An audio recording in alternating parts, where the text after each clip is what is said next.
Dinika nosy malagasy ampitaony hevitra ao ho tanterahana ny alatsinainy sivy ny talata folo ary ny alarobia 2 desambra 2024 ho avy izao manomboka amin'ny 7h maraina eny amin'ny centre de conférence internationale Ivato. Malagasy ao, malagasy ianao, hiara entana isika aneo hevitra. Fotsy maitso mena figasikara tikenao natoy izao tikenao nalevitamba fampidirana anaty taranja-pampianarana eto Madagasikara ny tantaran'ireo nosineo.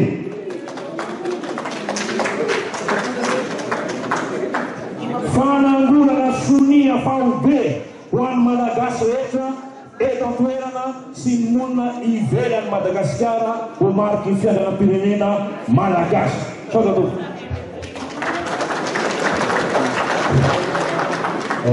Pierre Todiarivo,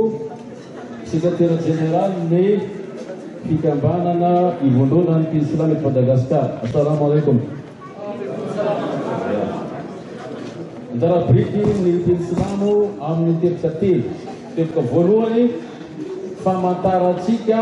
fiombonantsika amin'ny fahalalana ny olana aketrika malagasy na définition du problème. Ny zava-misy atretsika dia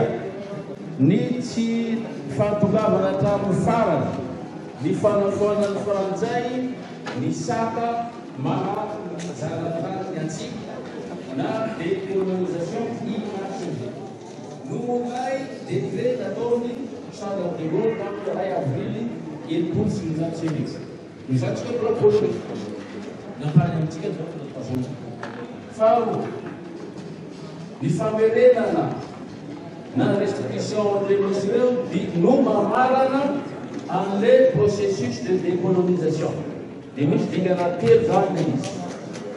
Dingana voalohany, fanafoanany andriamatoa Emmanuel Macron le décret tamin'ny 2 avril 1918. Azo tsara zany. Faharoa, miala ny tafika frantsay amin'ireo nosy ireo retrait des forces militaires des États-Unis. Fahatelo, ny fanasoniavana ny acte de reconstruction mamarana les processus de décolonisation. Et ny fahatelo zany ny misy ny pression diplomatique ataontsika amin'ny frantsay. Zao le pression diplomatique hoe ny malagasy dia tsy handray anjara amin'ny 18e sommet de la francophonie atao amin'ny roapolo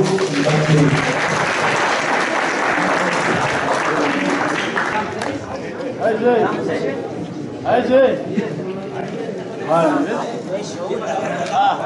si fitiavana manokana misy le raha tsy mbarahaka avec quel développement così volonté les décrets en 1er avril 1960 sur la Charles de Gaulle, ça a 1er avril, ça, il y a bien disé. Quand tu as demandé à Mitsu, quand tu as le décret présidentiel, les pays étaient en français et en Bretagne. Donc, ça a ça pays. Et tout le monde des autres années, les femmes des français et de compagnie, les Tanakario. Aí a velha Malagasy andi droit de prospection na azo tamin'ireo prospecteur ireo. Zay tokony eto.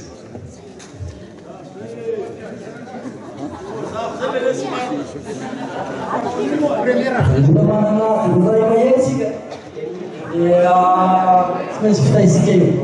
Maro zany korosy maromaro dia atao fo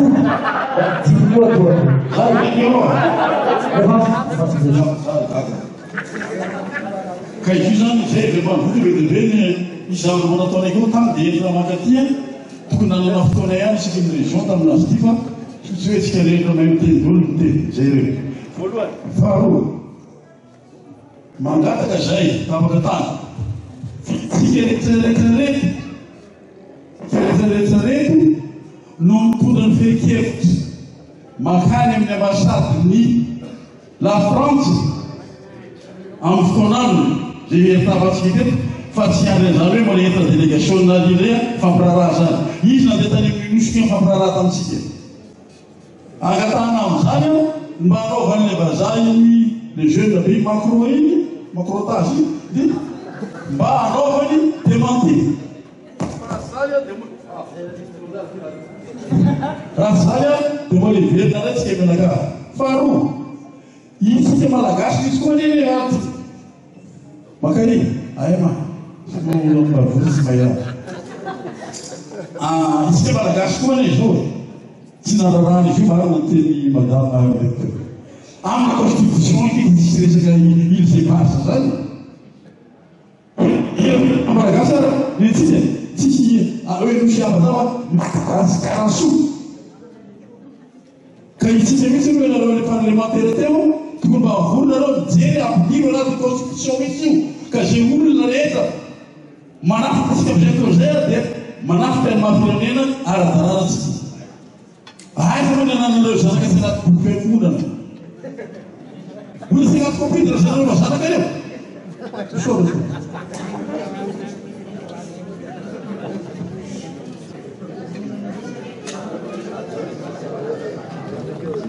Vetikena raha manaitra zinanja tsara tsotsakely le izy problème juridique zavatra mipetraka io nisy lalàna résolution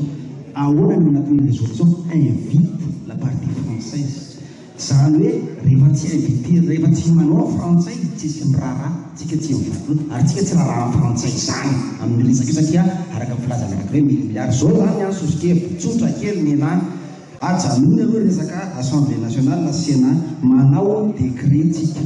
voalohany indrindra aloha zany a manao tatitra ny amin'ny assemblée nationale manao carence français tao amin'ilay invitation dia faharoa micréer décret tsy assemblée nationale tsy assemblée nationale tsy araka tenenjare le rano fa décret io décret dia mianexi andreo faritany anakefatra eo ho 7e arrondissement Antananarivo azo atao tsara zany satria zao ny antony Antananarivo ny capitale la Madagasikara raha makanio zany izy ny français orina hoa dia miady avoaka malagasy direct momba le resaka pétition atsika ny tany tsy ilaina tsony ny pétition satria efa mipetraka ny nivoana Nations-Unies zay zavatra zay fahatelo a miditra ny impression internationale gasy maivina raha resaka tafika ary tsy misy valeur eo anaty an'ny français eo négociation diplomatique dikan'izany any amin'ny opinion publique internationale tafira eo nivoan'ny tsy any kadek tsy any amin'ny union africaine fa any amin'ny union européenne na frantsay satria union européenne dia miponena atao hoe intangibilité de territoire sy manaraka areo principe napetraka rehetrarehetra eo amin'ny loi internationale amin'ny resaka fiverenana amin'ny indépendance donc zany any petahana raha ohatra français sy union européenne ka micautionné en France amin'ny zavatra io dia misy leventsika ao système d'antécédent rehetrarehetra hatramin'ny jurisprudence Chagos Crimea sy ireo institut hoe micautionné magana tantan'ny français ka indikan'izany tsy miendrika intsony ao anatin'ny union européenne l'union européenne manendrika fa tsy mivasika ilay nandeha lahatra rehetra ary amin'ny arabia nandeha niera ao français zany raha nisy zany efa entsika niany zao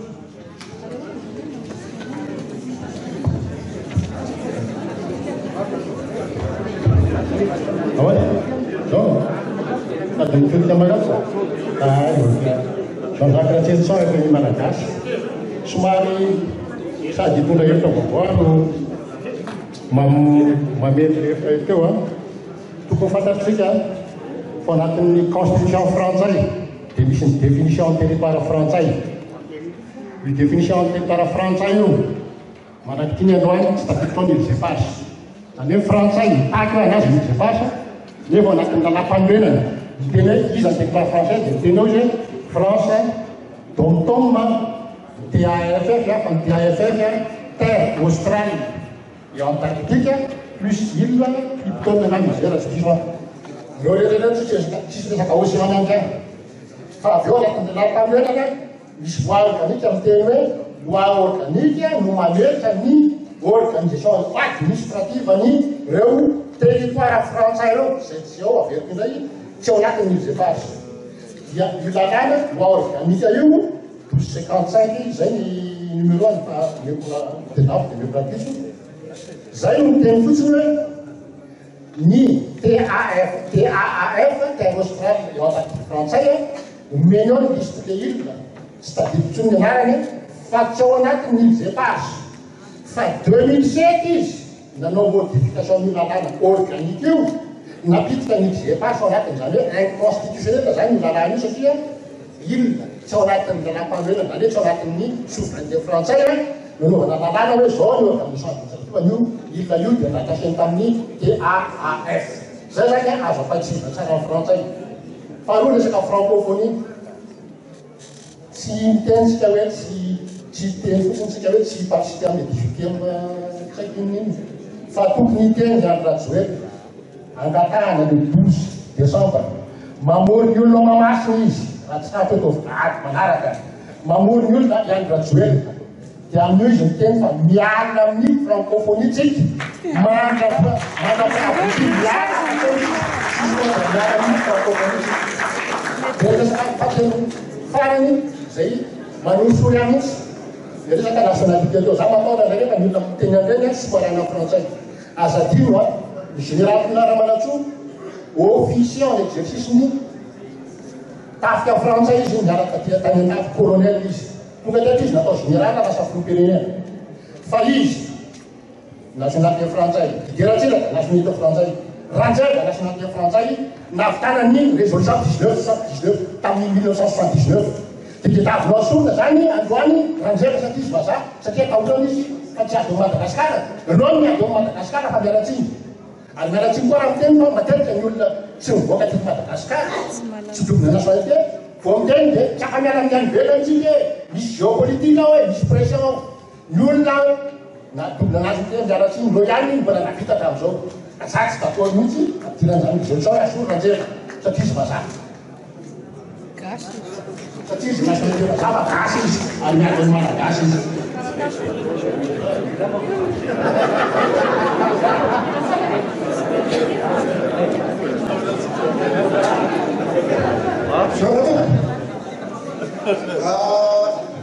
avy mijory taminao matamanbe zao dia antony raha ny zavatra namoahana ny hoe any Madagasikara ny zepasa dia hoe résolution ny assemblée générale Nations Unies fantanitso zay amin'ny zafotan'izao dia hoe raha ohatra tena hoe nitsakitsahany frantsay izy ary zany no zavatra misy akehiky inona kay zany ny instance ambony koa ny résolution ny assemblée générale afahantsika miditra zany resaka mamomba ty famerenana ny zepasio ho any Madagasikara misy zavatra napiquekely azafady amin'ny teny frantsay raha teny ny narota pompo tsara hoe zao no tokony atao zao no natokony atao fantany fitsoka tompo dia hoe dia tena tsy nietsika mihitsy zay zany ianareo raha anafianam-bavoka tsara teo amin'ny toerana zavatra mitranga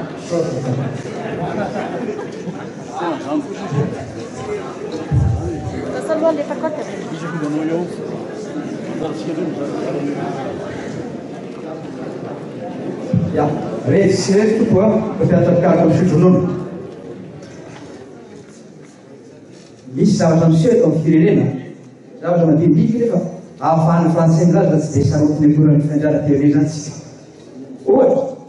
pesany ary Madagasikara vazaha tsisy miteny ohatra ozy lampandrerana hoe Antananarivo ny renivohitra Madagasikara mamoaka amin'ny frantsay lycée français de Antananarivo tsisy miteny ohatra ty Antanapy zavatra isanandro zany mampanankarena ny vahiny etso ametsika azy ny fananatsika ngamba raha etsy izy eto tsika ivaroapolo tapitrisa 750 isanjaton'ny arena anazy ty Antanapy misy o minéral gaz eto telo vola fansakana amelany tsara le vola angiziny tapoitsiny faratsy anao resaka lava vao mity teorian'ny parking ery hitafiny nosy malagasy francophonie le reambonery ambanena francophonie ka ty fanaonana anty dia nanatina ny nanoana azy zay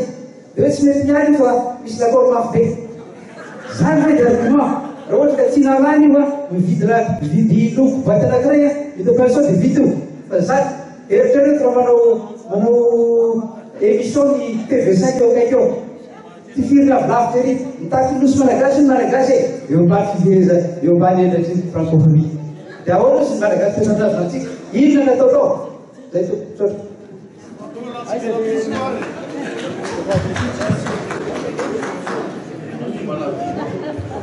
raha nay sous-pétition le olona totopoka olon-tsotra raha ohatra ka tsy mahomby lay fifanarahana diplomatika avantana raha ohatra ka tsy mahomby ny fandraisana na ny fangatahana ireo organisation interrégional na international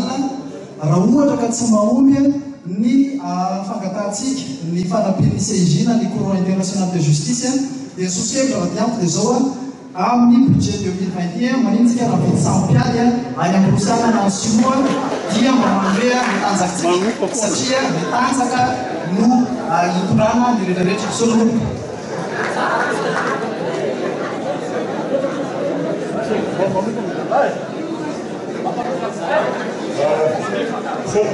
Bisa nanggal sendiri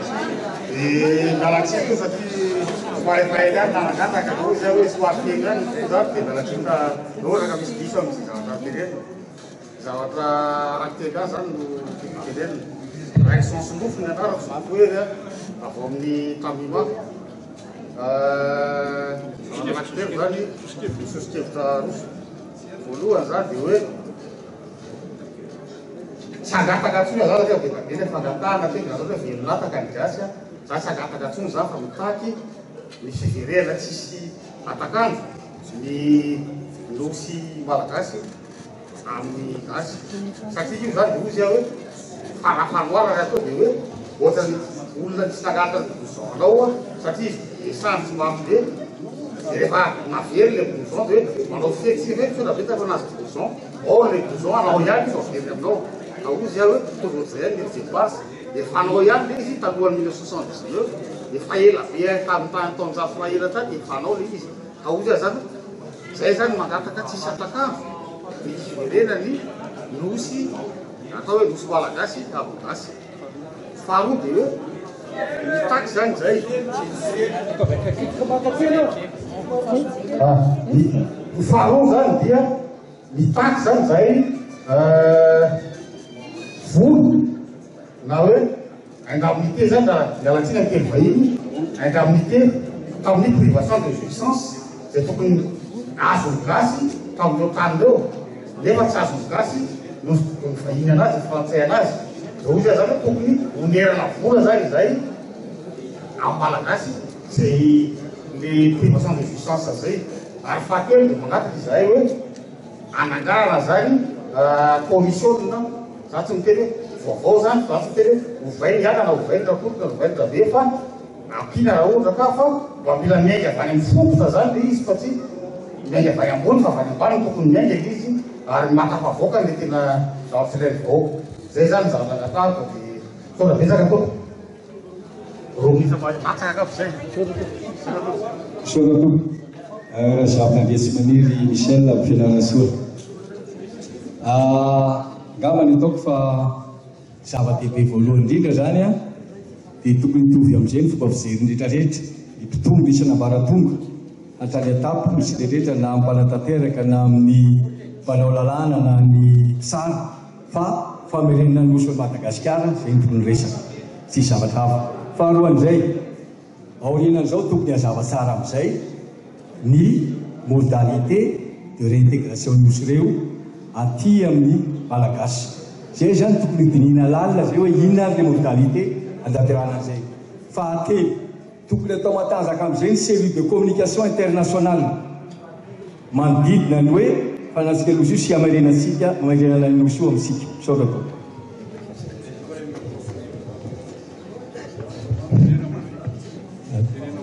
Sacrament fitenena yavoana représenté ny communauté royale du nord-ouest Sakalava zao zao ary masakela voalohany iny aloha mahafinaritra jiaby ny raha nataontsika to ary tena enjaka ena zontsika fa zaho zay angaviana koa zao tsy mbola voalaza tao rao dia tia amin'ny gafy be ataon'ny frantsay ty tsy azo diakely fa io misy malagasy eo dia tsika malagasy fa tsisy fananany frantsay ka ny gafy sy tontolo ataony dia zao be dia be ny fanjoro sakalava mandeha manjoro dia alao tamorano mankeny amin'ireo misy ireo tsy hita popoka hatramin'izao ka izao matete hoe hoatraiza marina loatra feo mandeha tombokatika ho tafatsofoka ve ao anatin'ioa commission technique zay fihaona amin'ny namoatsandrena fa raha ohatra ka ho tafatsofoka ao zavarity dia mba miangavo zay hoe mba hatsaharonareo vazaha amela sofina tya ty famonoana gasy manjora amin'ny tany zao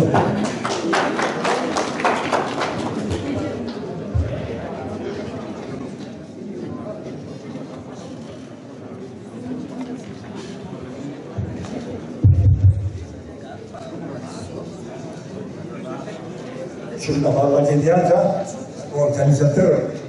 fanamanina technique ho anareo zany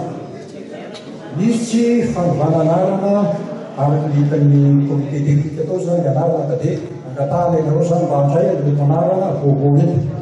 efa misoraka ao saritany navoaka ny FTM hitanareo avavatany izy ka eto zany a nosy sambatra glorieuse taloha tsy diova nosy nandalofa ho andolovato taloha ka tsy minosy kely nosy be dimaky basasitaia tsy diova amin'ny farany nosy antratram-biavy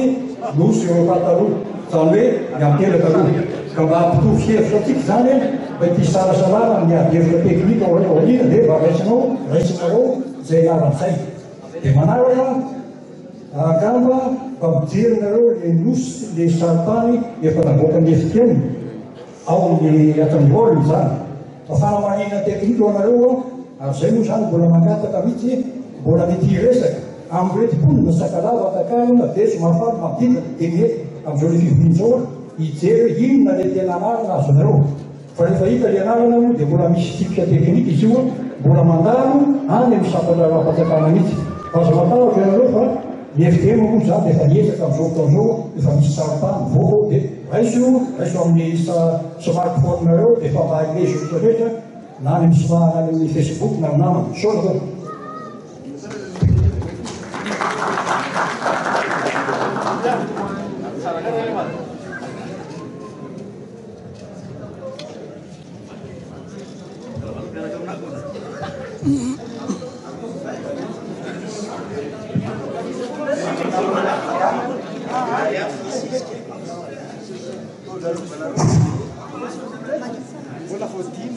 Docteur Kotomirina Marius, mpampianatra mpikaroko amin'ny Université Fianarantsoa,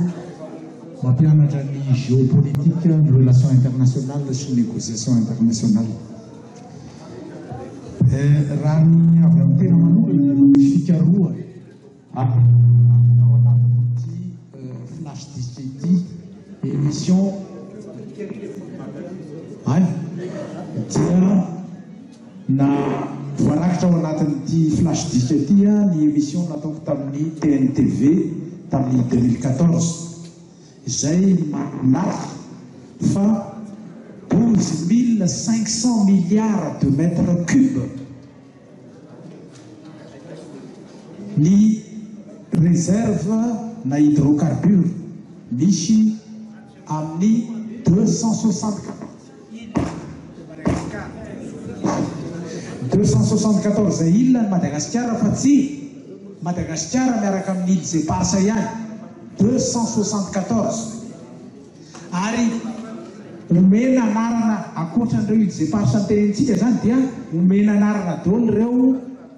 sisa tsy voatonony zany hoe any amin'ny 260 îles et îlots zay na faharoa fomba fiadiko hita zany nataon'ny président Paul Kagame tamin'ny Rwanda hita zany nataon'ny zareo Soudanais rehefa nenjena hoe manao crime contre l'humanité i Omar el-Béchir généraly mitondra tany Soudan nanomboka tamin'ny 1989 dia tsika koa dia afaka manao fiafanganana hoe crime contre l'humanité no ataon'ny frantsay dia torina any amin'ny tribunal pénal international na cour international de justice zay indrisy fa vice-président tao Andriamatoa collègue Ranjeva Raymond nefa dia nagaga tsy pasy tany amin'ny cour international de justice ny fitoriana hoe crime contre l'humanité fa rehefa Paul Kagame dia crime contre l'humanité président Ndai tany Burundi manao crime contre l'humanité ary zao nanaovan'ny Paul Kagame azy hoe hiala taon'ny OIF zay raha hitorianareo ho any amin'ny cour international de justice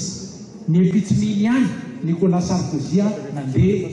nidina tany Kigali nanambitamby ary tsy tany hoe nanambitamby fa niproposeny Louise izany ministre ny rarambahiny ny Rwanda lasa secrétaire général ny OIF amin'izao fotoana izao satria nanao menace hoe hiditra any amin'ny Commonwealth fa zareo tolokevitra fahatelo dia mbola mafisina faharoa dia mbola mafisina ilaina hoe manao manifestation d'antsoina hoe journée nationale sur les îles éparses isaky ny faritany isaky ny faritra là où il y a des consulats français milahatra makany mitondra banderole dia ny tolokevitra fahatelo dia ny hoe efa misy rafitra goavana be amin'izao fotoana izao ny hoe G20 rehefa mampianatra an'io G20 io amin'ny géopolitique dia zao nanaovako azy 20 égale 7 plus 1 plus 12 dia ampindra géo akaikiny eo G20 égale G7 plus G1 plus G12 G7 tena hoe firenena manakareny indrindra eto ambony tany ny G1 Union Européenne efa nisy nanampotoa teo ny G12 zany mbola tsy netsitsika mila anaovana diplomatie offensive au niveau des G12 reo no mpanapaka ny eto amin'ny raharaha iraisam-pirenena dia eo ny G20 aoko fantaratsika fa rehefa mitranga ny crise financière tamin'ny 2007-2008 dia ny fivoriana nataon'ny G20 tany Londres tamin'ny mars 2009 dia nangataka 1100 milliards tamin'ny G12 mba hisovena an'ireo banque izay tratran'ny crise tamin'ny crise financière 2007-2008 izany any zany no tokony anaovana offensive diplomatique soratao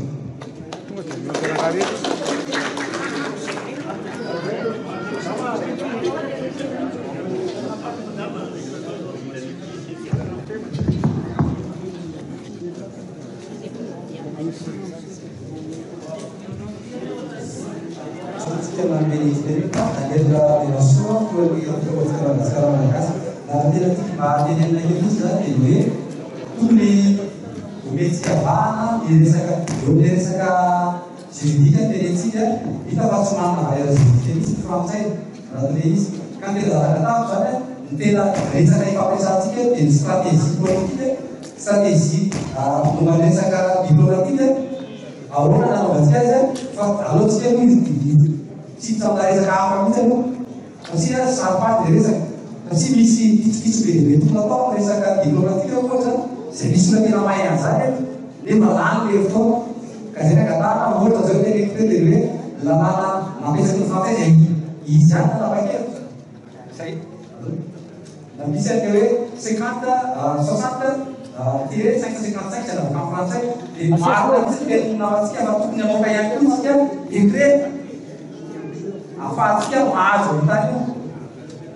et c'est ça nous akatana zaka hoe raha atao aloha resaka lalàna sy ny bisbisy sy ny resaka diplomatique aloha zay teo direvazy zava-dehibe ihany koa nanangatantsika commission zay idina société civile ao anatiny zay aloha aloha zava mahay resaka diplomatique ny anazava azy rehefa avy eo ka angatava le olona mahay an'le izy koa ny olona mahay an'le resaka diplomatique ohatr'izay mba ahazo vahana kokoa le resaka fa lasa rehefa azo sika le tany afaka mangataka sika atao am'izao atao am'izao fa tsy hoe tafarany misy atao le misy an'izao nefa le izy ary mbola tsy azo dia amafiso zao ny amafiso farany dia zao tsy azo dilina mihitsy position zany efa atsika io tsy azo fanarahana mihitsy anatyerana zany atsika io dikany mamerina ny amin'ny firenena fitiavana manamafy zavatra tena firenena fitiavana atao ampidirana azy amin'ny resaka sécurité dia azontsika io zay koa fandaminana farany araky teteo fiangavina tompoka misera-damara zany mba raha iketsika fa rehefa aveo zany fa manaky anazy fa arosika any fitenena dia hoavy voaneo tsika rehefa aveo fa aza masinangataka farano ekenareo mivadika any microze aveo mbola manana 35 minutes sika tompo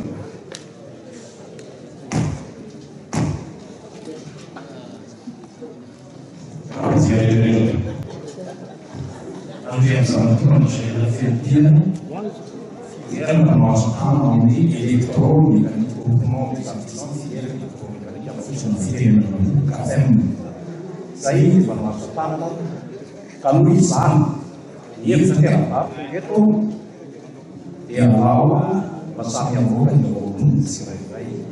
ina no foambara ho taritina ao amin'ny sain'ny tsirairay sy ao ambony tsirairay dia atao hoe fitiavana razana satria miainga avy any daholo ny ahafahana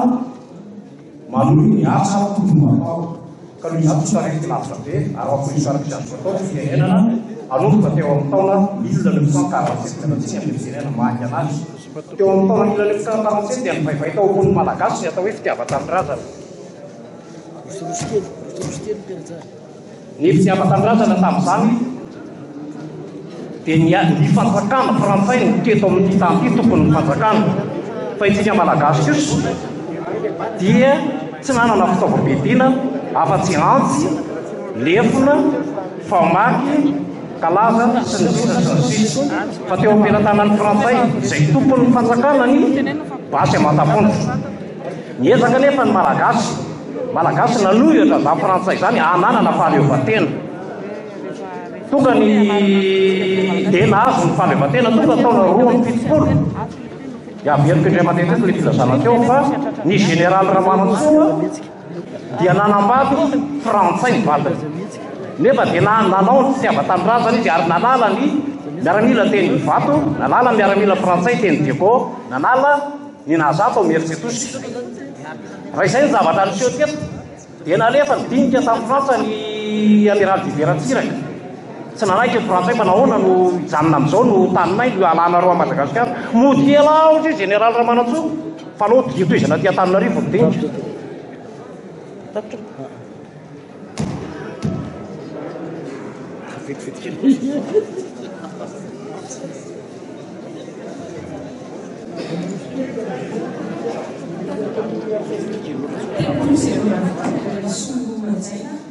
resaka teny malagasy no fikolazaina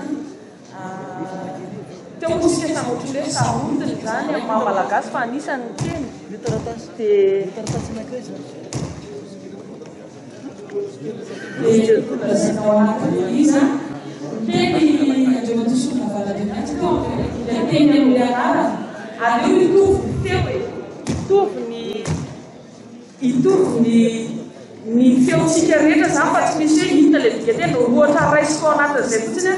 rehefa ny teny zao hoe inona ny andikanan'le nosy il Europa dia eto mareo hoe nosy atratrabiavy atsy mahita hoe nosy andriambavilanitra eo tsika mareo hoe nosy ampela dia aleo itovy le feo fa raha vao tsy mitovy dia maivana eo amin'ny fitakiana zany misaotra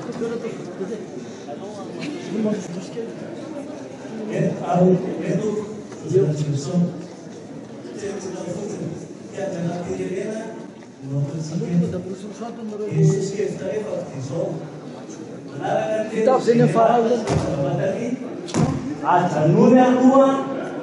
ilay négociation raha ohatra ka mbola tsy vonona tsara isika vao manomboka fotsiny isika dia ao an-tafivaratra ny ataony fikarakarana sy ny négociation dia raha tsika malala inona dika zany an-tafivaratra zany teo amin'ny tantara ny fiandrianan'ny firenena malagasy dia jereo avondromy daholo le hevitra teo dia ataovy mazava ho fantatry ny malagasy hoe inona ny terme de négociation satria ny frantsay efa mametraka hoe anazy io itsika manao hoe ifampiraraha ny zavatra petraka amin'ny frantsay fotsiny dia tsotra inona ny tediaviny fa ny hoe any malagasy ny nosy tsy négociable dia rehefa ohatra ka tsy izay ny terme de négociation dia ajanony ny négociation fa zavatra fanao ataontsika sotra. Ya. Paul Martin, Sofia. Ny zavatra fahentsika hatramin'izay frantsay tokony accord diplomatique. Raha tsika mbola ifampiraharaha frantsay tsy ho tafavoakantsika ny fahazoana ty losintsika reto. Noho izany mila action mandeha eo amin'ny ambasadeny frantsay aboahy tanky sy fitaovam-piadiana ary miaraka amin'ny miaramila aseho fahavononantsika hiady tanitsika io tondra teny tompo kilasy tompo vavy.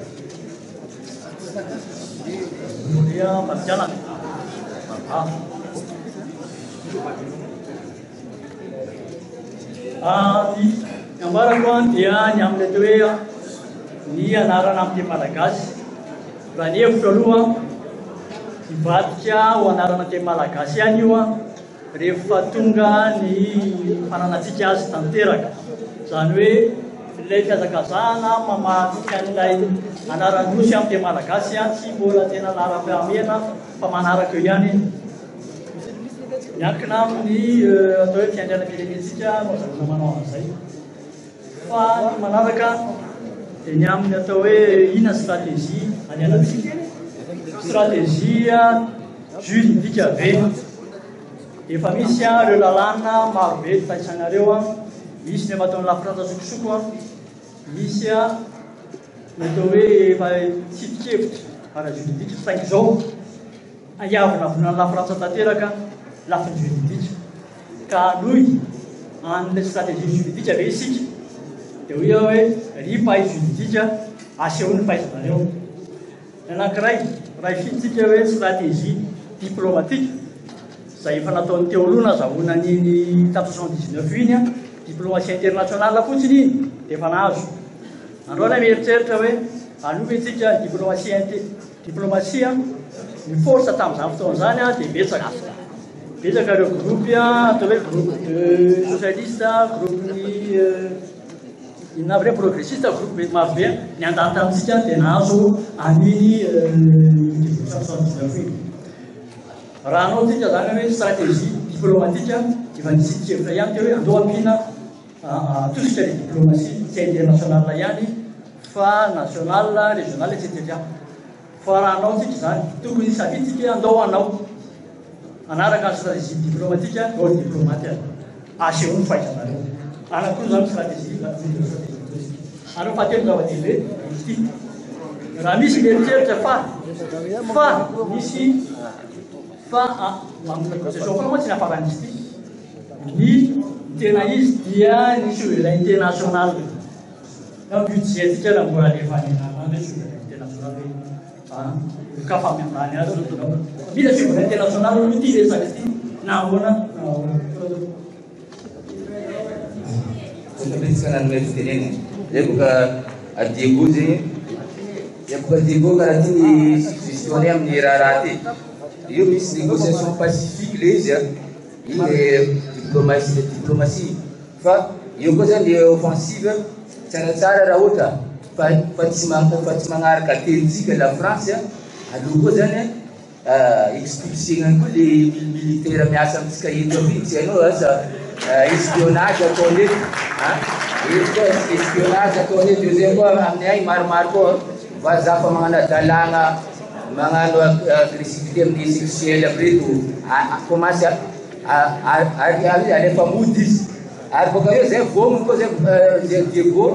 le bateau gendarme aby tsy ampidiriny koa tsy ampidiriny amin'ny kely diego agny satria mety misy zavatra mety transféreny koa asa arme asa ino zay tsy hainy ataony kaiky vomony zay raha ohatra ny sasany mitondra amin'le diplomatie agny miaraka amin'ny union africaine sy ny namany io koa le zay diego zegny misy manifestation mafimafy koa ny ataony misaotra betsaka Safady Radina. Tera France, dia anarako France tena anarako raiso malagasy amazary. Voalohany tokony hitsaboantsika fa tamin'ny 2015 efa nisy ny ezaka natao symposium ka sosikevitra avy aminay amafisina iny volavolakevitra tamin'ny symposium milaza zavatra betsaka iny ary fampizarana raha ohatra zay tsy manana an'izay document zay mangavy anao madame Marlette apartao zay document zay tsy any résolution. Faharoa ny zavatra ataontsika ohatra zao anatin'le résolution ihany dia mangataka ny fitondram-panjakana handray an-tanana an'le résolution amin'ny alalan'ny ministère des affaires étrangères iandy atokavana ny amin'ny assemblée générale ny Nations Unies dia miditra am'fanontaniana ny fivorian'ny assemblée générale dia miverina le etaeta manampy azy sosikevitra eo itovizanay tokony isy hetsika andro iray hetsika national zay ny filoham-pirenena sy gouvernement no mitarika dia manankotry ny eraky ny faritra 3 ngamba ny zao raha tsy diso dia farany misy mialatsiny amin'ny ray aman-dreny mpitondra fa matoa nisy Sarta Lambert dia mpitondra tao atapony misy ny mpanjaka no namaritra malagasy namaritra Madagasikara. Nisy sarta nataony Andiatsony namidy ny Mayotte nefa zany le roi Sakalava. Le roi Sakalava a vendu l'île Mayotte aux Français. Ary misy accord dia miangavy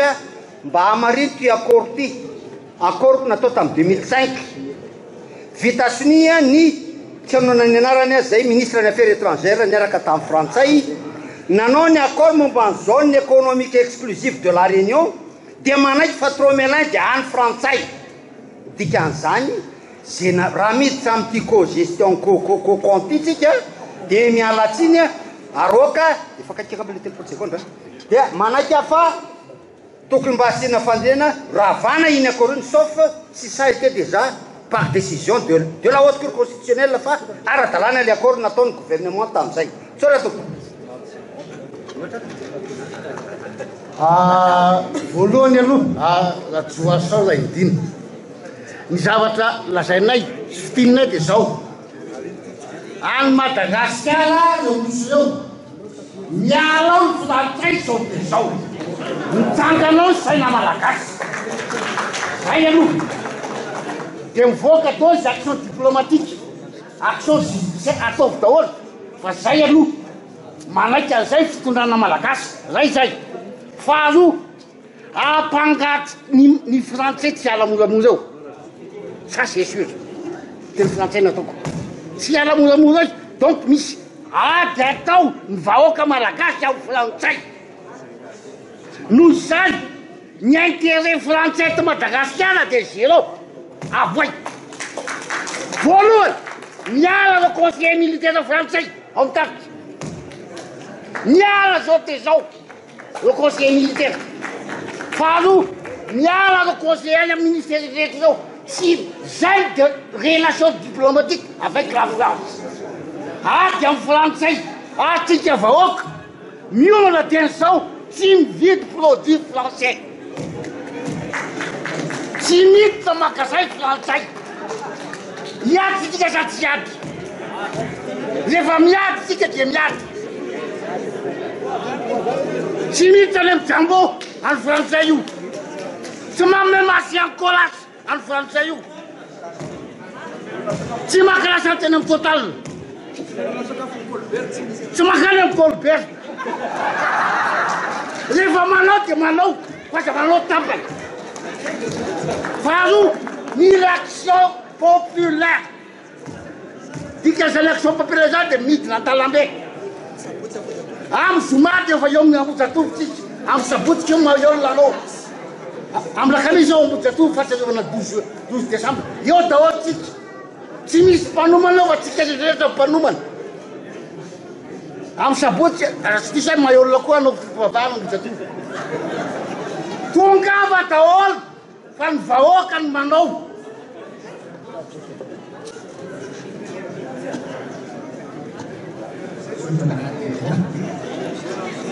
Madame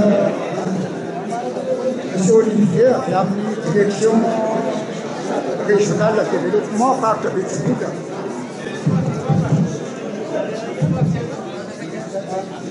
Olivier Abiami, direction régionale de développement partenariat. Misy fanontaniana kely madame Arlette azafady ny fomba fanaovana ny résolution any Nations Unies sangatanana be sa vote sa inona dia manana force exécutoire be ny résolution Nations Unies za mba tiako valiana kely anoiza madame ianao izy teo le fomba fanaovana ny vote na résolution sangatanana be ny sa vote dia manana force exécutoire ve ny résolution Nations Unies tsisy micro manatony mihitsy anao dia eny tonga dia tapitra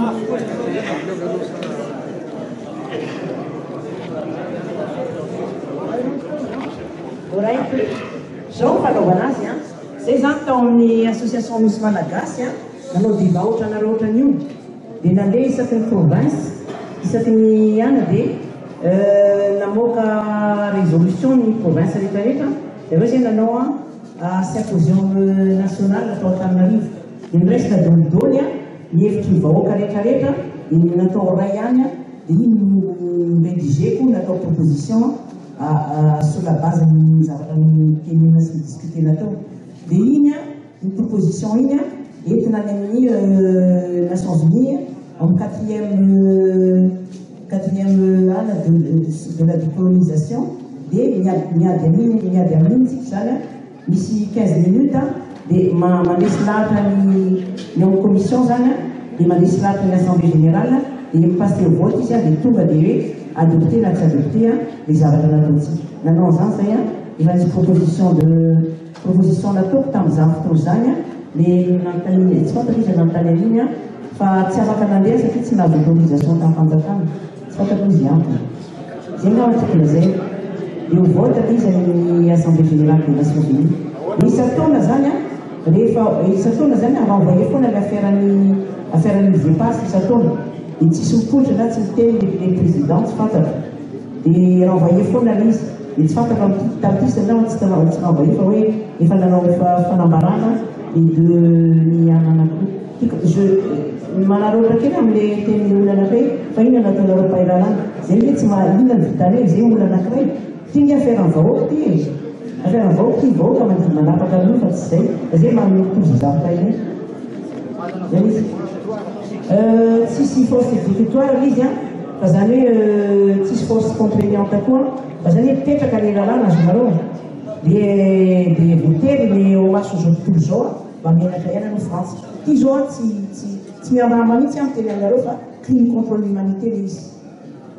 zay tsy nambarako angamba zany teo fa crime contre l'humanité satria olona malageja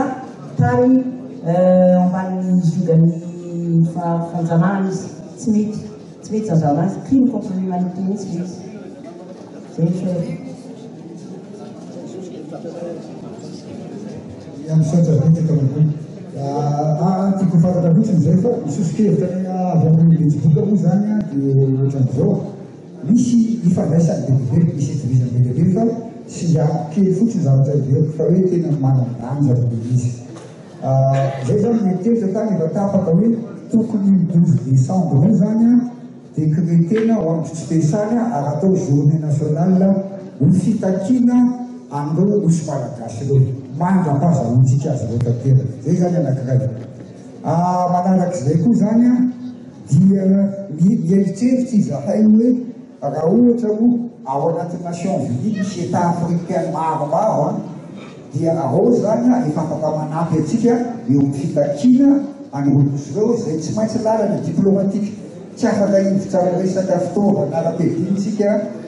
sy zavatra hafa fa tsy maintsy lalana ara-diplomatique mety ho ela dia ela ny fitakinany zany fa moyen eo ampelatanatsika dia moyen génétique historique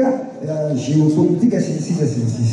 fantatra fa misy zavatra mampiredaleda be ao amina milliard de baril pétrole gaz ao mampatonga ny total ny vidiny 20% ny action tamin'ny société zay nanao anazy io dia misy amin'ny resaka énergie zany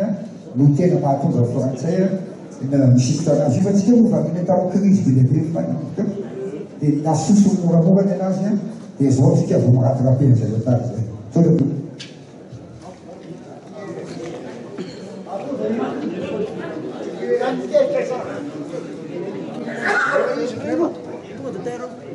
zavatra anankitelo dokotera Arlel avy amin'ny faritsy melaka anankitelo no teneny voalohany misaotra ny ramatoa Arlety a mpitsara iraisam-pirenena tsy ary mitovy ny fahalalany rehetra eto a nanao an'iny fanazavana iny a fansaingy tsy ampykely a efa mifenono moa teo misy fifanarahana zay tsy hafan'ny tany eo ambany ziogana firenena anankiray ary zay ny mahatonga atsika raha misy zavatra atao a nazavainy teo fa miteny aratsika dia tsy hita zay zavatra zay tsy azosika elana zay misaotra indrindra raha matopo tsara ny faharoa mba anamariana an'izao dinika ataotsika izao sy mba iarahantsika amin'ny gouvernemanta na ny mpitondra amin'izao fotoana izao dia angatahana mba hanendrina hanao décret na andro anankiray araka nefa nytenen'ny betsaka teo ho andro anaovana hetsika anaty ahafantaran'izao tontolo izao fa mitaky ny ilzeparsa Madagasikara ka atao andro tsy iasana izy io ary andro tsy atao Antananarivo ihany fa miaraka amin'ny any amin'ny région ny fahatelo hevitra pity ary mety ingoningoniny ianareo ary mety anao hoe tsy izy tady ity fa misy ny tantara teto amin'ity firenena ty a ohatra anankiray tao amin'ny Amerikanina na natao arivony mamy tao tonga nytolona tamin'ny 50 saraiky amin'ny 50 nasotika teto daholo ny Amerikanina mipetraka ho tantara lay fitsikilovana ao arivony mamy azadino fa toerana misy arena io vonina vetsika malagasy andray ara-piasan'io arena io manana teknisianina atsika 5000 fandehanana moramora ny zavatra ohatran'izay négociation nao atao ho azotsika io fa ny fampiasana an'io a sy ny arena ao anatin'io a mety ady atrantsika malagasy noho izany hevitra koa dia tsy maintsy misy ny fifampitondrana na cogestion dinia fia zay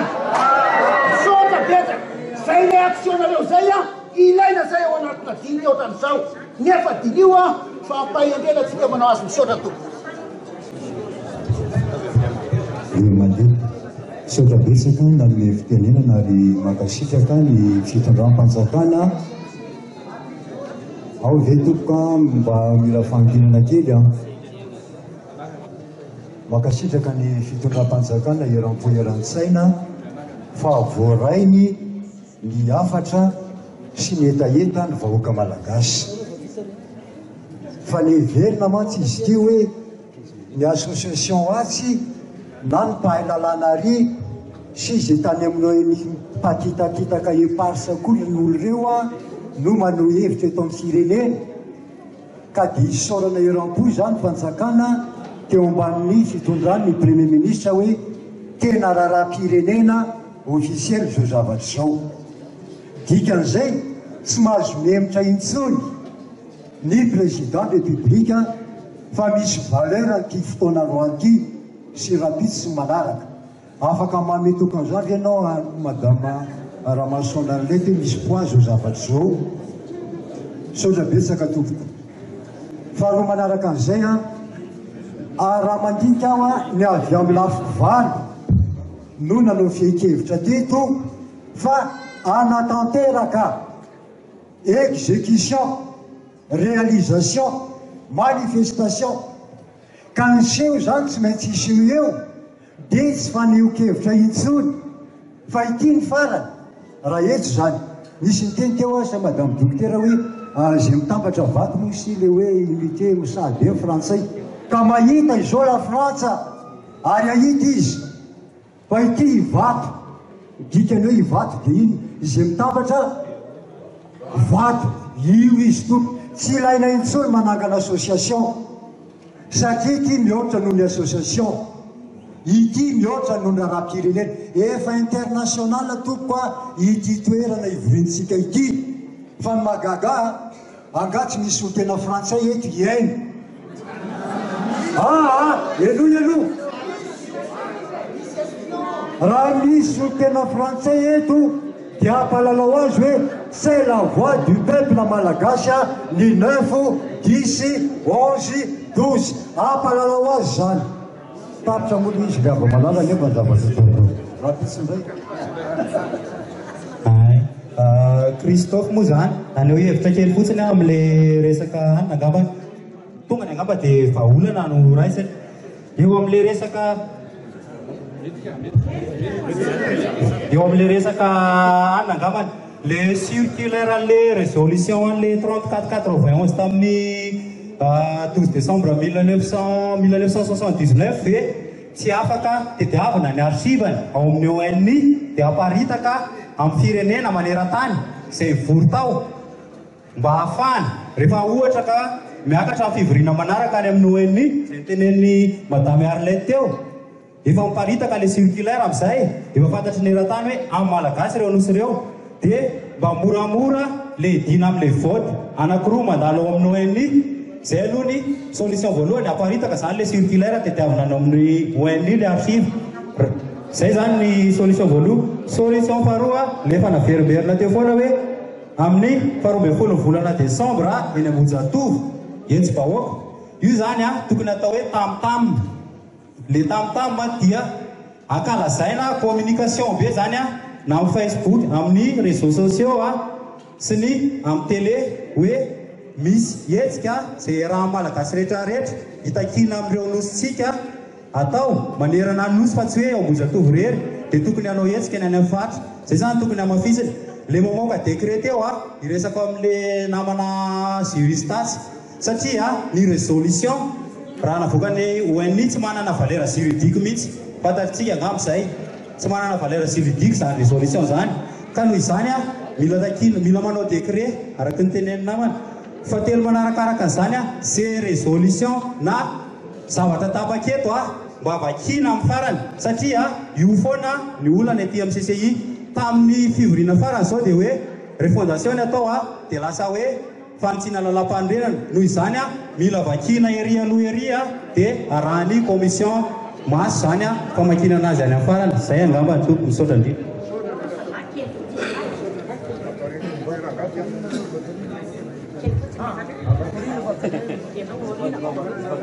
Dembrek Saudedrixa, femme comme 16 fois, puis syndicaliste, assistant parlementaire. Malohany toedraraty monsieur l'assistant ufadamigna sika lazura ngandria itanora reo zany fatao ato tre mandre visivisy atapivony ato anareo mamaragna anazy ny fotoana fa hitako mbola misy enina sika leo tabagere sika amizay le fotoana satria efa 8 minutes sisy tabasoary afofizisika kely zay sitratrysika androany zany ataosika bisikôrangandria mba atao teliniera raha azo atao tompo mety zay satria tsika samy manana aby tika misy minaonao sasa nefa apisy bolandro koa antemoro mivavaka io ide sotrikevitra koa moa zany na ohatra ka misy mety kasoafaka piso da azo roso ato da ny zavatra fiangaviana teo farany zany dia hoe professeur Danoir zany mba makatsika ely efa aveo magnano récapitulation zay amin'ny maha diplômate anazy sy maray mandeny mampelaky sika zay toko raha azo atao ny raha atao teliniera fa raha sekesika da atao hoe falaikesika dia eny sy zay eny ary tompoko tsy resita parlementaire saotra tompoko mbola tsy miteny fa mazava angamba fihetsika français manoloana an'le fanapahan-kevitry navoakany hoenina tsy miraharaha ka amiko zany tsy tokony andany andro tsony amin'izany resaka lavabe momba français zany fa fihekevitra malagasy any raisina zao manaraka orina tsy maintsy misy manko le fiaraha miresaka fa nitsika malagasy zany tokony raisina fanapahan-kevitra zany hoe atao ny hetsika amin'ny kanja marobe eto amintsika eto atao etsena ny rano Madagasikara atao le zavadrehetra zay dia amiko zany satria efa nisy tany aloha matonga nisy zay fihekevitra navoakany hoenina izay satria le malagasy efa tonga saina farangoela fa nenazy io ohatrany tsy manaiky hoe talohatsika ohatrany tsy dia malala amiko malala atsika fa noho ny zavamisy dia lasa ohatrany hoe voateritery vozona foana fa zao atsika rehefa tonga saina ndotsy angatakandro hietsika ny filana français ato amiko tsy dia problème na eo izy na tsy eo fa andao ndery amin'ny ambassade français eo manao hetsika mangina milamina fantany zavatra tiana tongavana dia tsy tokony iodikodina atao amin'ny fananatsika ny français dia farany ny anarana tompoko dia tokony fehezina inona marina anarana araka tantara heniko hoe efa nisy anarana io rangoela mbola tsy teo anarana vahiny zany efa nisy anarana io tany io ka reny tokony ampanjakaina atao tetokona amintsika zay sy zay gambrena dia misaotra tompoko saotra tompoko raha mifitenenana zay moa dia betsaka reto ny namanay akagasisa nanamborana le manao hoe olala 72 io a tsakisaky zato arivo zay ka nenay dia hetsika ihany ny fanombanana azy famerenanareo zavatra eo zany a dia hetsika ihany tsara be daholo le nataonao rehetrarehetra teo mahafinaritra daholo fa amperao amin'ny hetsika oatra nataonay fa naripaka tsisy vazahana taraika tetra fa le ny zava-bazaha rehetra potika daholo jiaby za tsy manao dao potehana fa ato misy iteny azy namanato zany a fa alohan'izay rehetrarehetra zay a dia alefasy daholo le zavatra nataontsika rehetrarehetra teo international union européenne sy ny rehetrarehetra alefasy daholo fa tena tsara be fa en parallèle manao tsika hetsika tsika fa tsy manaiky sonitsika fa efa 50 taona ny tsetsefana ka efa fadiranovanao mandry tsika tokony anakarena be dia za moa mpanao tononkalo ihany rehefa ohatra ty dia vetivety teo a dia alefa le tononkalo vetivety kely alasy eto fotsiny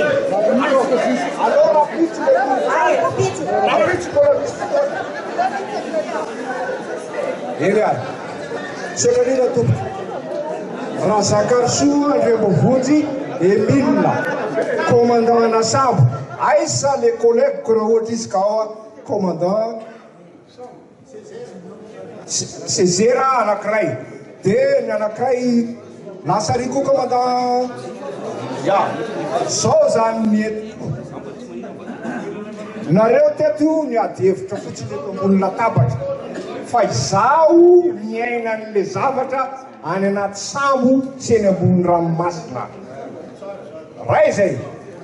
voalohany zany reny maty reny tatsambo manjono any reny zay volona tsy tatokonina lehany resaka le saritany ho an'ny teknisianna saritany io saritany io tompoko a vetivety no angalantsika an'io mivoaka amin'ny GPS io ny amerikanina mamoaka saritany eran'izao tontolo zao amin'ny GPS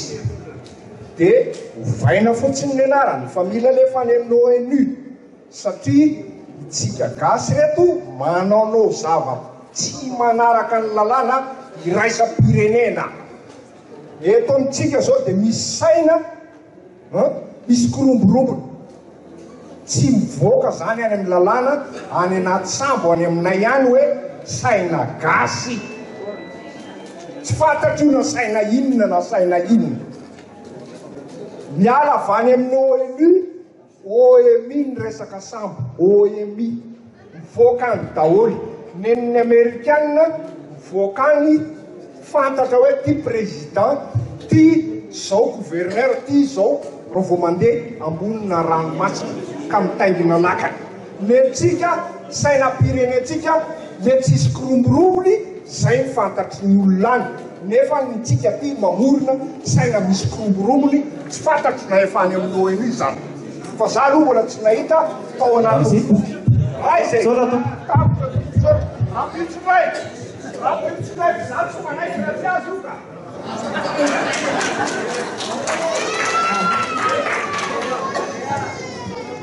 Madame Fazarakotsika izao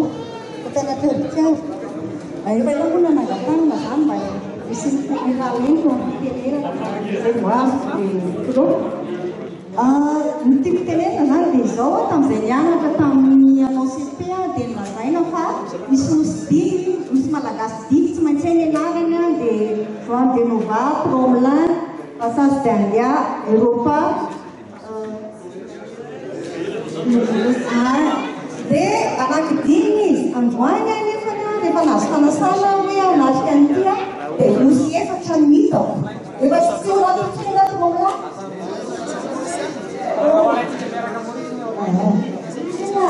efa lasa morisana zany ny afiray aloha dia mare dia zao no tena mahavariana za zany atr'izay miaina dia mino fefatsisy ireo nosy ireo gaga beaka toerina taty amin'ny taona 2000 ny lazaina indray fa edina amin'ny frantsay le izy dia tsy fantatra hoe géographie neraaka ve zany diso sa ahoana fa efa zany eritreritra fa nosy tsisy loatra ny nosy be saiko mary tamin'izany amin'izany dia avany mare zao hoe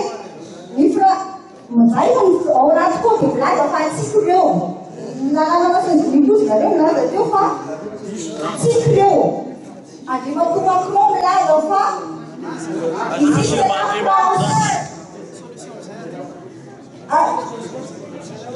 ka le resaka hoe ho anà zany le izy nametraka vaholana zahoatsika rehetrarehetra hoe L'Union européenne, les Nations Unies, l'Union africaine, ensemble les États-Unis. Et là, nous allons tenir un fils de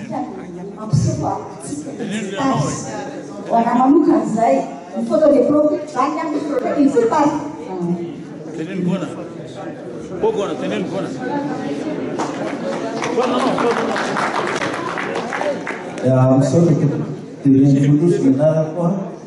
Ari mpampianatra diplomasia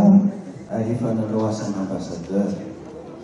fitaritana resaka indrindra momba ny rapitso tiako lazainy voalohany aloha sokatsika rehetrarehetra tia nytorako ilaina satria olona fotsiny ilaina dia ilainy fa ny tena zavatra tedavina dia fomba fiaty fa raha ny fomba tsy mientina miady dia tsy fitafavotsy fomba fiady zany betsentsika rapitso faharoa resaka lalàna dia mazava ngamba tsy tsikety miadihevitra momba ny resaka lalàna fa kosa rapitso zao mba sofihevitra ny ministera ny raharaham-bahiny mba hitondra antsika eo amin'izany atao hoe diplomasia zany sy ame ohatra atsika hoe tamin'ny inona sy inona moa ny fanapaha-kevitry ny firenena mikambana mba nampiarina ary niatra zay angambany voalohany raha afaka manao an'izay ministera ny raharaham-bahiny rapitso 10 minitra mba manazava fomba atao zany hoe diplomasia zany sy ny sehatra diplomatika fa androandro ny ilaina ny torapoko satria ao anatin'izay misy atao hoe lantsakery jeu de rapport de force et de puissance fahatelo tsika malagasy tsy misy miresaka amin'ny malagasy mihitsy eto nandray azy nefa isika malagasy dia misy olona tsy mahay miray iny na ara-politika na ara-toekarena tokonytsika mba fanasavangy omba izatany atao hoe malagasy firenena malagasy zany misy ve zany firenena malagasy zany sa antaratasy fotsiny satria raha misy ny firenena malagasy dia manaraka lazainao chimine hoe ny fomba sy fanahy mitambatra ozy dia maresy basy anatavonto ka misy ve tsika ary misy ve firasakena tsika eo amin'ny lafiny politika eo amin'ny lafiny toekarena eo amin'ny lafiny fiarambolina moa efa mandeha ho azy fa efatra matetika dia adino fa ny diplomasia dia zay ray aman-dreny mitarika ny firenena noha mitsiro ny lalana zay alentsika biby tsy manatoa tsy mandeha arak'izay zany andriamatoa anyjelona filoha-pirenena dia izy zany mba afaka mitarika amin'ny malagasy ary mila azy zany hototeny homasiteny amin'ny malagasy mitarika amin'ny malagasy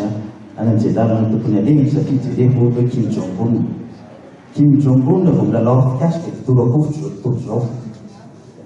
fa noho zany mila ray aman-drenitsika ary andriamatoa anyjelona zany andrasantsika ho ray aman-drenitsika zay fahadimy farany efa tsy kely indrindra maninona moa tsika ny tsisy miaina dia satria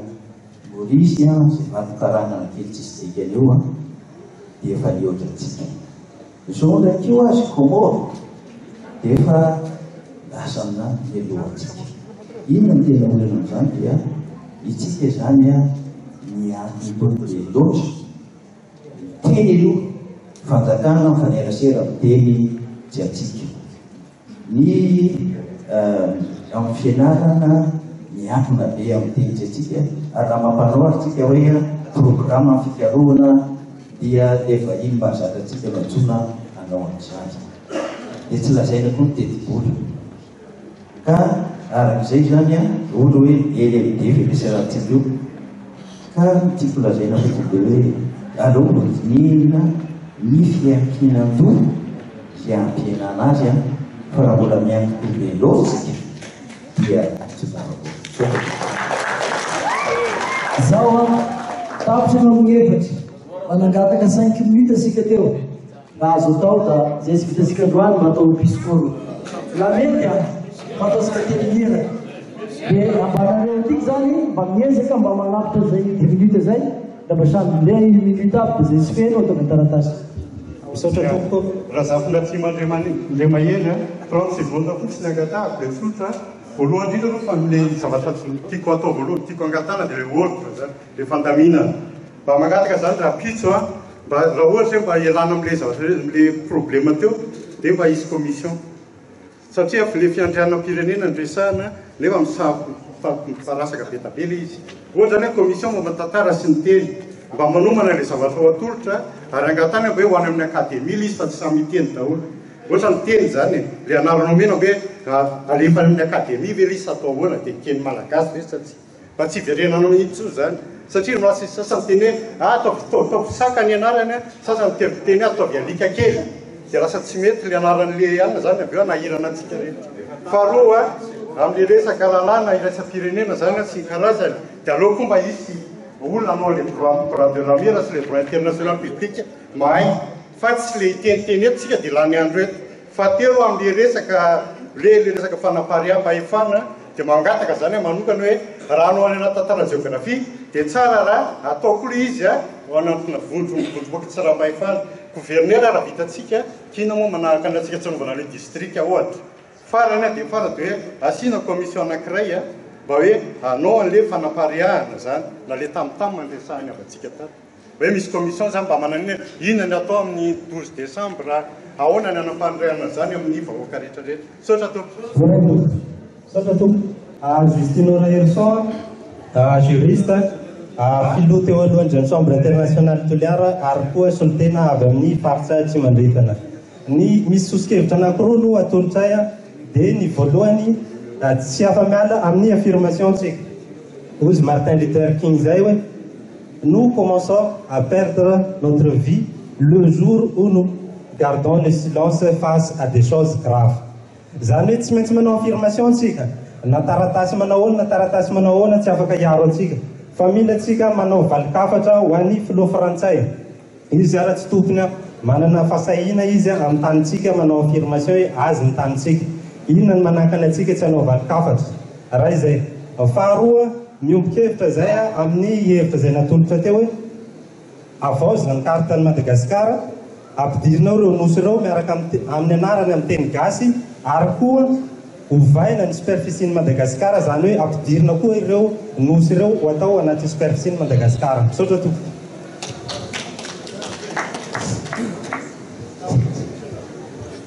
Nenenga Mansiolava, Monsieur Saoul Julien, président du bureau des experts indépendants de Madagascar. Tsara daholy ny hevitra nasositsika teo raha ny heno zany. Fa saingy zao, zavatra important tokony tsakotsika. Efa 20 ny filoham-pirenena maty am-perinasa zay 710 amin'ireo asan-tanan'ny frantsay madiodio. Firenena afrikanina daholo zao tsy misy firenena hafa. Ka raha nanana filoha atsika nanomboka tany amin'ny première république hatramin'izao nohon'io asan-tanan'ny frantsay io dia voatery ireo filoham-pirenena mitondratsika manao gentleman agreement amin'ny gouvernement français. Ka raha tena hataotsika ty zavatra ty tompoko ny résolution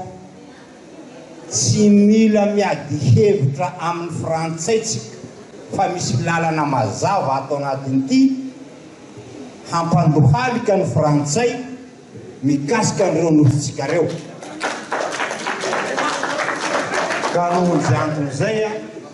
ilaina tsy atositsika fotsiny le filoam-pirenenantsika na ny prime ministre atsika alabatoire hoy izy ny fitenin'ny vazaha ho vonoindry zareo koa fa misy zavatra important ato mila ifampidiniana amby zareo ka raha manaiky reo ho atambosiny daholo ny vahoaka malagasy manontolo miaraka amin'le sosokevitra nylazainareo tsara daholo teo regny matoky zahay fa azontsika tsisy ady hevitra lava ny nosy manodidina misaotra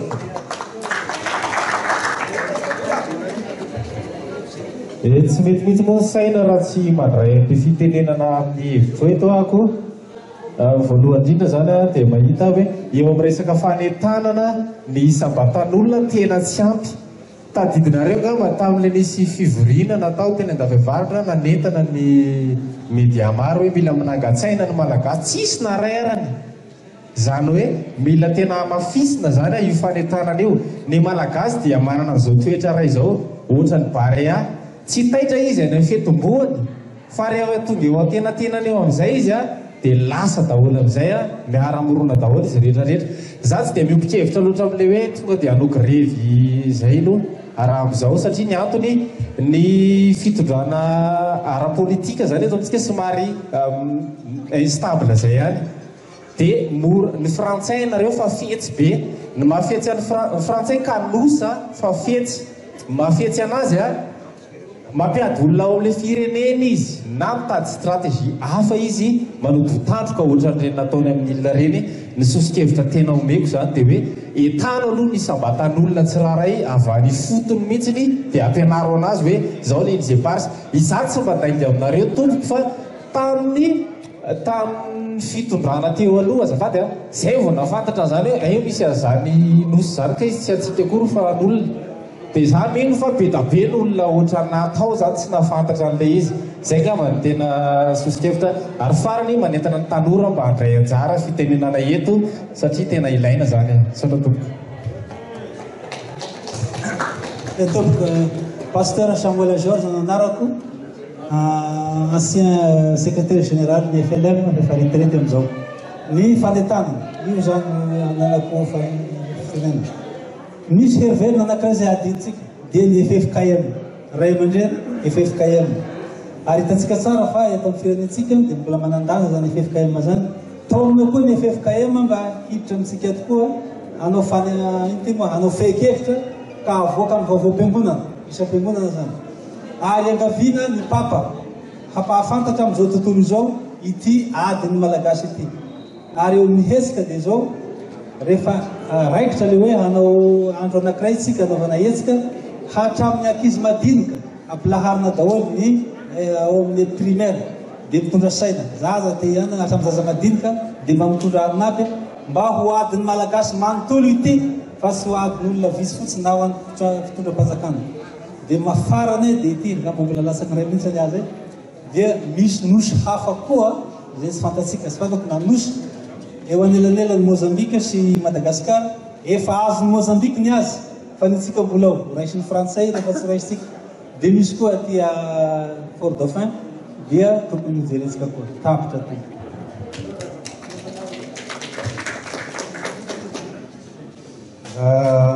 tena ndray moa nandraika hiditra tato amin'ity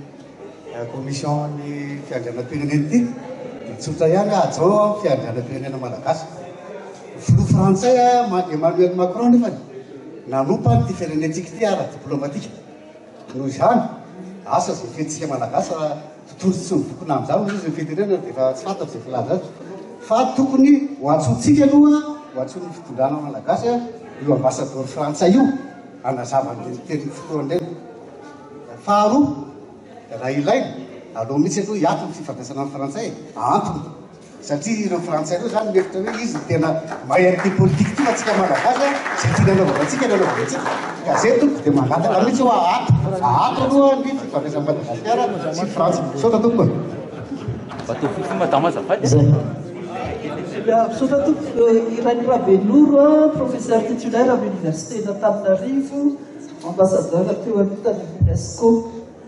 resaka samihafa ny resaka natao teto fa ny lafiny diplomatika ny ratsiko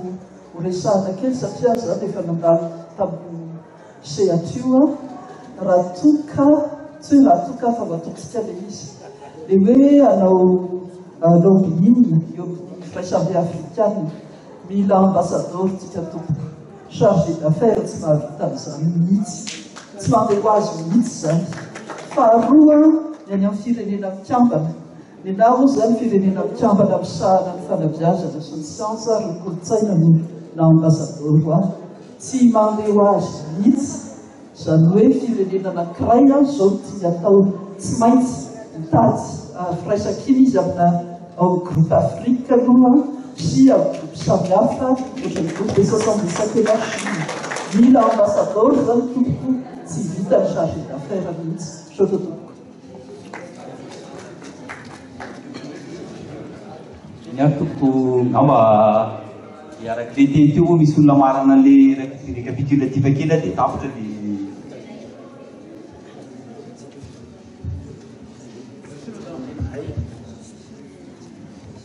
dia hoe fitiniko le izy zany a fa misy zavatra voalazantsika le resaka eto fa misy zavavaovao meko anarako meko antsika eto satria tapaka le rominitra teto zany tsy zavatra voalaza akory raha ny tena izy dia le lazaiko teo zany hoe comité famitsangana io a dia efa voatendrin'ny fitondra fanjakana comité technique sy juridique io dia resakitsika resakarena tokony fehiziny ireo a dia resahany amin'ny frantsay zay négociation d'état zay nefany tsy mandeha zay raha tsy miampy zavatra anankiray le comité zay atsangatsika menakavy a io mouvement des citoyens des comités politiques et diplomatiques dia misy sur le plan interne dia misy sur le plan international eto amin'ny sur le plan international aloha dia tsy lio mila ambassadeur itinérant zany tsika mitendeny fanjakana na indirectement zany ny participation hoe andeha hitety an'le hoe sensibiliser l'opinion publique national hoe fa ataontsika izao fa mila aleha isaky ny commune sy ny olona an'izany averina foana fa no niveau sous régional hoe any sadek comeza COI dia au niveau ny régional dia aty amin'ny iora mbola tsisy ny teny mihitsy hoe Indian Ocean Rim Association zay tika membre fondateur tsy folisantsako malagasy tsy mahafantatra fisiny io ao anatiny dia misy firenena afrikana arabo asiatika ary aty amin'ny océan Indien itsika no mahampakidra ao anatiny sisan'izay émergent daholo ny akabiazanao ary eo misy any puissance régionale anankitelo zay ataolo amin'ny frantsay ny Afrique du Sud, Inde ary Australie. Australie dia efa niteny mihitsy fa tsy mazaka ny présence frantsay aty amin'ny océan Indien satria ilay 12 000 km any misy azy dikan'izany tsy tokony hanao alliance sy amin'ireo dia zay ilaina an'ilay hoe ambassadeur itinérant mitety an'ireo rehetrarehetra eo tika tsy manana ambassadeur Australie. Australie nefa nalefa ambassadeur aty amintsika hitanao zao fa banga be zany diplomatie gasy efatramo zay katramo zay tsisy nandinika zany efa ny raha nao diplomatie anao élément géopolitique géostratégique géoéconomique le firenena no anaovana diplomatie fa tsy akataka fotsiny tany France tsika nakataka teo teo mampalahelo hoe diplomatie économique Hollande teny an'izany nantany avec les affaires étrangères tena relatif des affaires étrangères ino moa ty diplomatie économique aty ino amin'ny contenu vateny azo kosa hoe jerevy internet le frantsay zay le azontsika atao dia zany mihitsika dia fa samy hafa be mihitsy ny situation frantsa sy situation Madagascar dia rehefa vitsy dia au niveau continental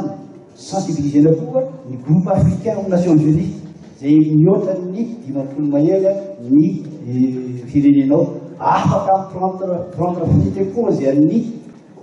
malagasy reo nataony Maurice zany mitanky amin'le Île Chagos ny groupe africain nanohana ny Mauricienne ka nahoana tsika tsy anaminy dia ohatran'izay ko raha ohatra tena andeha lavitsy dia suspendeva aloha ahatony ny fidirantsika mampikamanatsika amin'ny OIF Organisation Internationale de la Francophonie ahampina hoa dia rehefa avy eo zao jijino ny frantsay miala zany nataony Paul Kagame tonga ny azy dia miala izy tsy miala izy fa tonga izy dia miditra ny Commonwealth miditra Commonwealth izy dia tsy miteny tonga teto izy tsy miteny frantsay maiteny frantsay be io fa tsy miteny frantsay mihitsy izy teto fa tonga dia navady télévision vady télévision zany lemoa ribomediana taloha tamin'ny fotoanandrina teny arabo tsy teny frantsay mihitsy nefa mahay teny frantsay be zany hoe lazekany hoe miteny eo anatin'ny souveraineté tsika zao miadina souveraineté indiana teninao e zay ny sedébrouiller frantsay hoe inona dikan'izany fa surinterprète raha ohatra mbola noho négociation tsika ary manaraka dia hoe raha nao référendum momban'ny constitution tsika dia esorina ao anatin'ny constitution tsika hoe langue officielle tsika frantsay afaka atao hoe zany hoe langue officielle tokoy malagasy fa misy ny éducation nationale no mamoaka arrêté hoe obligatoire fianarana langue internationale fa tsy hoe langue française langue internationale dia misafidy ny olona na chinois na japonais na ohatran'izany zany no ataony fa tsy voatery hoe frantsay fa misy fidy frantsay koa tsara zany ara-batsara dia au niveau national sy tina tsy maintsy atao zay fa raha vo tsy anao an'izany ianao mba ho hitanira zao tena commune morahina malagasy sy tina devant ny ambassade frantsay ny consulat rehetrarehetra ary ny alliance française eto Madagasikara satria alliance française aty Afrika eto Madagasikara ny be indrindra le miala amin'OIF tena tsy taton'ny frantsay zao Paul Kagame nommé secrétaire général OIF i Louise le ministre des affaires étrangères ny Rwanda satria efa tady ala tao izy dia vitany tsy vitan'izay fa au niveau national koa dia ny média tokony asiana le radio sy télévision miara amin'olona dia intelo isan-kerinandro resaka nyty fotsiny atao parovan'ilay litige zany ary farany alefany an-tsekoly ny fianarana zany hoe malagasy sy Madagasikara zany zay aloha lia fa parallèlement am'izay tokony akapifeto amin'ny fitondram-panjakana voalohany diversifier aloha ny relation économique politique commerciale internationale satria tsika frantsay mbola premier fournisseur européen Madagasikara ny exportation-tsika koa any mandeha betsaka ka raha ohatra ianao hiady aminy hidia fotsiny robinet mandoaritra ianao fa diversifier ny relation anao ilazaiko amin'ny mpianatra de hoe Madagascar n'a pas besoin de la France, c'est la France qui a besoin de Madagascar. Satria tsika ny grandine idiny aty am'océan Indien tafiditra anatin'ny dispositif stratégique amin'ny frantsay tsika jereo mbola mijery ny carte Madagascar tsika FFF daholo Flores F, Mayotte F, Djibouti mbola F aty amin'ny Juan de Novas, ambassade d'Alliance Europa, Tromblin, La Réunion tsy misy pays anankiray ana-tany embrigadé par une grande puissance afa-tsy Madagascar zany tokony monsieur le Tamara amba zay araka teny intervenant teo moa zany da hoe iteny anglisy zany de thank you so much minister I give the floor madame president sotra betsaka tompoko koa sy dia zavatra saika lazaiko fa efa nolazainy madama tato sy professeur Adamara teo fa za no dimy amin'ny fotoana niara-miaina tamin'ny Kagame dia hitako daholo zany zava-kanina nareo mihevitra fa hoe misy an'ity diplomatie ity azo atao ohatra fotsiny za rehefa mitsangatsangana ny Rwanda dia hita misy scellé daholo ny sekoly rehetrarehetra zay fa maninona misy scellé karoha tsy no ampianatra teny frantsay za tsy mitena hoe ataontsika exemple zany fa tiako ampahafantarina hoe misy moyen de bébé zay azotsika araka voalazana teo ampilefitra ny frantsay zay voalohany faharoa dia efa miandry antsika zao tontolo zao no tiako lazaina dia hoe miaro antsika daholo rehetrarehetra hoe ahoana ny réaction malagasy reny ndraiky zao zavatra ataontsika zao efa miandry antsika ka dia aokotsika anao faingana zavatra tokony atao hitanareo amin'izao fotoana zao ao anatin'ny telo andro na dimy andro efa fizy ny réaction'ny Macron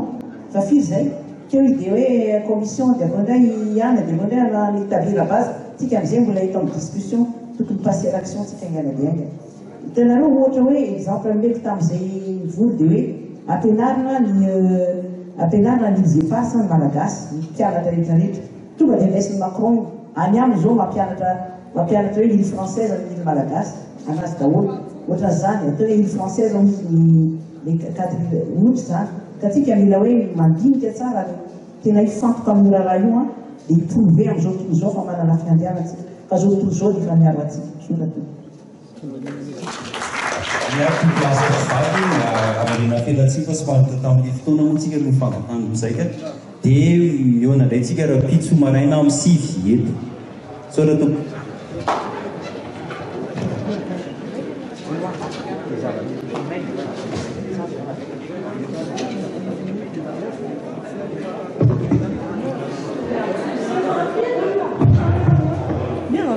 Nosy malagasy ampitaony hevitra ao ho tanterahana ny alatsinainy 9 ny talata 10 ary ny alarobia 2 Desambra 2023 ho avy izao manomboka amin'ny 7h maraina eny amin'ny centre de conférence internationale Ivato. Malagasy ao, malagasy ianao, hiara-entana isika aneo hevitra.